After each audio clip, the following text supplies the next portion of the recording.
अगली खबर की ओर रुख करते हैं। इस वक्त की अगली खबर राजधानी भोपाल से। प्रदेश में सरकार हेरिटेज वाइन नीति लाएगी। गोवा और राजस्थान की तर्ज पर हेरिटेज वाइन पर काम हो रहा है। अगले साल से प्रदेश में हेरिटेज वाइन नीति लागू की जा सकती है। नीति लागू होने से महुआ की शराब भी अधिकृत तौर पर बेची जा सकेगी। इसके लिए सरकार ने आबकारी नीति में संशोधन किया है। संशोधन कर शराब की परिभाषा में हेरिटेज वाइन जोड़ा गया है। सीएम शिवराज ने मंत्रालय में आयोजित बैठक में इसके लिए निर्देश भी दे दिए हैं।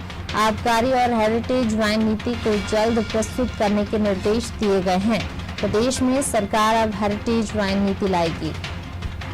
गोवा और राजस्थान की तर्ज पर हेरिटेज वाइन पर काम हो रहा है। अगले साल से प्रदेश में हेरिटेज वाइन नीति लागू की जा सकती है। इसके लिए सरकार ने आबकारी नीति में संशोधन किया है। नीति लागू होने से महुआ की शराब भी अधिकृत तौर पर बेची जा सकेगी। और ज्यादा जानकारी के लिए दुष्यंत जी का रुख कर लेते हैं। दुष्यंत जी, प्रदेश में सरकार अब हेरिटेज वाइन नीति लाएगी। क्या है ये नीति, विस्तार से समझाइए।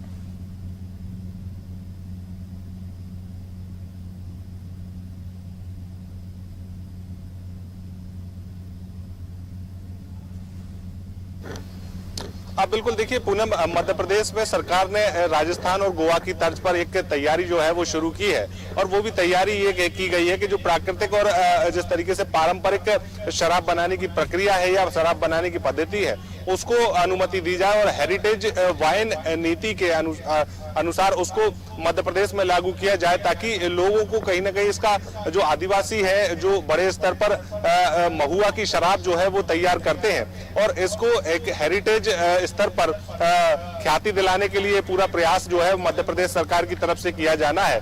इसको लेकर पूरा जो प्रस्ताव है वो तैयार कर लिया गया है। और जिस तरीके से शराब नीति की बात की जाए या फिर हेरिटेज वाइन नीति की बात की जाए तो इसको लेकर पूरी जो प्रस्ताव तो तैयार है, लेकिन जल्द ही कैबिनेट में इसको पेश भी किया जाएगा। लेकिन लागू करने की बात अगर की जाए तो अगले साल से इसको मध्य प्रदेश में लागू किया जा सकता है, क्योंकि जिस तरीके से अगर गोवा की बात की जाए तो गोवा में कहीं ना कहीं फैनी की बात की जाए, काजू की फैनी फेमस मानी जाती है। तो राजस्थान में भी इसी तरीके की एक शराब जो है, वहाँ की जो पारंपरिक शराब है वो फेमस मानी जाती है। तो उसके बाद अब मध्य प्रदेश में भी ये कोशिश की जा रही है कि महुआ से जो आदिवासी वर्ग शराब का निर्माण करता है उस शराब को किस तरीके से दुनिया भर में ख्याति दिलाई जाए, किस तरीके से उससे राजस्व की जो अर्निंग होगी उस राजस्व से आदिवासियों को किस तरीके से स्थापित किया जाए। और जिस तरीके से हेरिटेज वाइन करके उसको नाम भी दिया गया है, तो ऐसे प्रयास जो है वो सरकार की तरफ से किए जा रहे हैं और आगामी साल में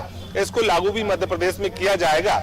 और जिस तरीके से अगर बात की जाए तो इससे राजस्व की भी कहीं ना कहीं सरकार को फायदा होने वाला है। तो मुख्यमंत्री शिवराज सिंह चौहान ने जब कल मंत्रालय में एक बैठक ली, उस बैठक के दौरान दोनों प्रस्तावों को जल्द से जल्द पेश करने की बात भी उन्होंने कही है। साथ ही साथ इस पूरी बैठक में राजस्व मंत्री गोविंद सिंह राजपूत भी मौजूद रहे। साथ ही साथ तमाम सारे अधिकारियों को दिशा निर्देश मुख्यमंत्री ने जारी किए हैं कि इस तरीके के जो प्रस्ताव तैयार किए गए हैं उनको जल्द से जल्द प्रस्तुत किया जाए, ताकि उनको पास करके आदिवासियों को राहत भी मिल सके। साथ ही साथ जो पारंपरिक शराब है महुआ की, उसको भी कहीं ना कहीं इस बात को लेकर आगे बढ़ाया जा सके, ताकि लोगों को इसका फायदा हो।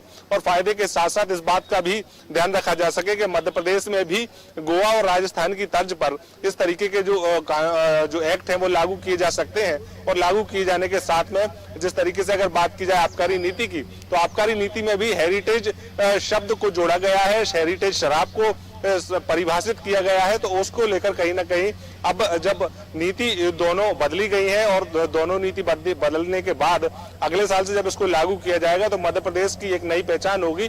और मध्य प्रदेश में इसको भी लेकर कहा जा सकता है कि महुआ की जो पारंपरिक शराब थी उसको भी लोग उसका भी स्वाद ले सकेंगे हेरिटेज के तौर पर। जी बिल्कुल दुष्यंत जी, आप बने रहिए हमारे साथ, मैं लौटूंगी आपके पास। तो बिल्कुल अब गोवा और राजस्थान की तर्ज पर मध्य प्रदेश में भी हेरिटेज वाइन नीति को लागू किया जाएगा। अगले साल तक की नीति लागू हो सकती है।